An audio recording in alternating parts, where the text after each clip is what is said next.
atau yang biasa kita sebut dengan praktek kerja lapangan merupakan salah satu syarat kelulusan bagi siswa SMK.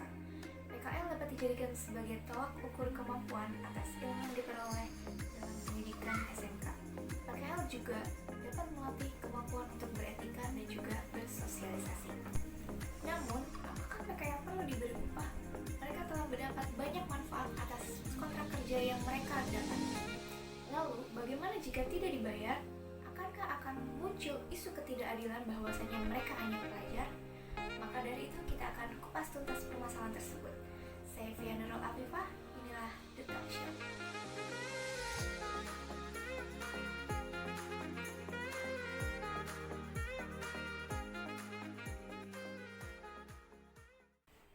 Selamat datang di acara kita, The Talk Show. Bedakan talk show, siapa takut? Ya, selamat datang untuk kalian semua. Kali ini kita kedatangan bintang tamu yang sangat istimewa tentunya. Ada Kak Desi Alhamdiana Putri. Hai Kak Desi. Hai. Kak Desi, bagaimana kabarnya? Oh, alhamdulillah baik. Nah, Kak Desi ini merupakan salah satu siswa SMK yang pernah merasakan PKL. Kak Desi ini asalnya dari mana, Kak? Saya asalnya dari Cirebon Timur, lebih tepatnya di Desa Ender. Lalu di mana nih Kak Desi sekolahnya? Saya bersekolah di salah satu SMK negeri di daerah Cirebon dan juga saya mengambil jurusan multimedia sebagai pilihan pertama saya. Kalau untuk jurusan multimedia itu tuh kenapa sih Kakak milih jurusan itu? Ngambil jurusan multimedia itu sendiri tuh sebenarnya nggak terduga ya, karena awalnya itu ingin ngambil jurusan akuntansi, cuman ada salah satu sepupu yang bilang kalau misalkan mau masuk akuntansi pilihan pertamanya multimedia dulu aja, karena kalau nggak lolos multimedia otomatis langsung ke akuntansi. Nah, ternyata pas pengumuman multimedia sebagai pilihan pertama itu dinyatakan lolos, akhirnya sampai sekarang menjadi siswa SMK multimedia. Alhamdulillah. Itu kan kalau SMK itu kan ada yang namanya PKL ya Kak? Iya betul. Itu Kak Desi tuh PKL-nya di mana Kak? Kebetulan saya PKL di salah satu percetakan advertising di daerah Kanggraksan. Lalu pilihan kerja di situ tuh Kak Desi itu ditempatin oleh sekolah atau milih sendiri? Untuk pilihan tempat PKL sendiri, saya itu awalnya dipilihkan oleh sekolah, namun ada satu hal dan lainnya akhirnya nggak bisa ditempatkan di yang pilihan sekolah. Akhirnya pihak sekolah pun menyuruh saya dan teman saya untuk memilih di tempat mana yang mau kalian tempatkan sebagai tempat PKL kalian sendiri. Akhirnya saya memilih salah satu percetakan advertising yang ada di Kanggraksan sebagai tempat PKL saya. Oh, seperti itu. Nah, dengan jurusan multimedia Ya, dan juga kerja di percetakan, itu tuh kegiatan apa aja sih yang Kakak lakuin selama PKL di tempat kerja situ? Selama PKL itu awalnya pasti dikasih pengenalan dulu ya dari masing-masing alatnya. Kayak misalkan yang paling awal bertemu dengan customer itu kan operator desain. Jadi kayak si pendesain tuh harus mampu menuangkan ide-ide yang dibawa oleh si customer yang ingin mencetak beberapa ini ya, kayak misalkan cetak poster, spanduk, dan yang lainnya. Nah, dari operator itu nanti akan dikirim filenya ke bagian admin operator di produksi. Kayak misalkan ada produksi A3+, itu kayak misalkan bagian kertas-kertas, atau admin produksi stiker juga ada, dan yang terakhir itu ada admin produksi cetak spanduk. Nah, setelah semua itu dicetak, ada yang namanya finishing. Nah, untuk finishing A3+ itu tergantung apakah mau dipotong atau enggak. Nah, lalu untuk finishing dari spanduk itu sendiri bisa kita finishing menggunakan mata itik atau selongsong. Nah, begitu. Dengan pekerjaan yang menurut saya banyak sekali gitu ya, tentunya kan mengalami kesulitan atau ada masa-masa sulit selama PKL, tentunya ada nggak? Pasti ada ya, namanya juga di tempat kerja pasti ada yang namanya kesulitan. Apalagi waktu saya PKL itu lagi ramai-ramainya pencalonan kepala desa, yang mana pasti para calon tuh pengen apa ya, mencetak spanduk-spanduk untuk mencari dukungan. Iya. Partai seperti itu. Ya betul. Jadi itu kadang sehari bisa 1.000 spanduk. Setelah 1.000 spanduk tiba-tiba datang 1.500 spanduk. Wow, Besoknya lagi jadi 2.000 spanduk, ya begitu terus. banyak sekali. Ya betul. Dengan kesulitan dan juga kegiatan yang banyak selama PKL itu tuh, bagaimana sih perasaan Kak Desi selama PKL di situ? Itu Ya. dengan jangka waktu berapa lama juga? Saya PKL kebetulan sekitar 3 bulan itu full fokuskan untuk PKL. Jadi ke sekolah itu cuma beberapa kali karena sebuah kegiatan event gitu. Nah, kalau misalkan perasaan selama masa PKL itu ya campur aduk ya, ada senengnya, ada capeknya juga karena kan masih siswa SMK tapi udah harus terjun ke tempat kerja. Ya betul. Terus kadang ada rasa iri dengan teman yang PKL di tempat yang lain. Seperti itu. Lalu nih, pertanyaan yang kita tunggu-tunggu mengenai upah. Itu apakah Kak Desi diberi upah oleh tempat kerja tersebut? Gimana ya? Selama masa PKL itu nggak diberi upah di tempat, kebetulan di tempat PKL saya itu nggak diberi upah.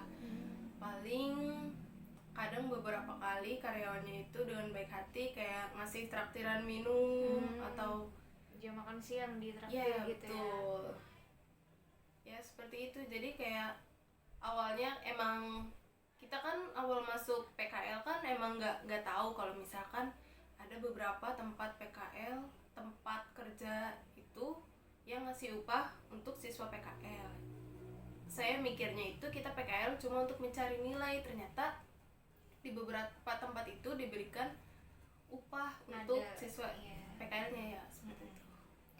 Lalu kan tidak mungkin semua siswa kan dikerja dalam lingkungan yang sama, tentunya kan ada lingkungan yang berbeda. Itu juga ada nggak teman Kak Desi yang justru dikasih upah gitu tuh? Pasti ada ya, kayak misalkan beberapa teman saya yang PKL-nya di radio. Nah di radio itu sebenarnya mereka lebih difokuskan untuk mixing lagu di belakang, kayak pemilihan lagunya, tapi dengan tugas seperti itu mereka tetap mendapatkan upah. Lalu ada lagi yang kayak dia juga ditempatkan sebagai operator desain. Nah dia juga sebulan sekali katanya mendapatkan upah seperti itu. Lalu bagaimana nih pandangan Kak Desi yang tidak diberi upah dengan teman Kak Desi yang ada diberi upah itu? Kalau pandangan dari saya sendiri sih mungkin pakai logikanya kayak awal kita ditempatkan di tempat PKL kan emang untuk mencari nilai. Untuk upah itu sendiri tergantung dari kebijakan tempat kerja PKL tersebut. Kayak misalkan kalau misalkan emang mereka berniat ngasih upah, ya berarti emang kebijakannya seperti itu. Atau di tempat PKL saya yang tidak diberi upah, ya berarti memang kebijakan dari tempat PKL saya seperti itu. Itu tuh kalau misalkan pihak sekolah itu tahu nggak sih kalau misalkan ada tempat kerja yang anak-anaknya dikasih upah atau yang nggak dikasih upah? Kalau itu sih saya kurang tahu, cuman mungkin kalau pihak sekolah itu lebih ke menyediakan dan mencari tempat untuk siswa-siswanya dapat melakukan PKL seperti itu. Baik, terima kasih Kak Desi atas Terima waktunya yang kasih. berharga, juga pengalaman yang sangat luar biasa selama Kak Desi PKL. Nah, itu adalah salah satu bintang tamu kita yang merupakan siswa PKL.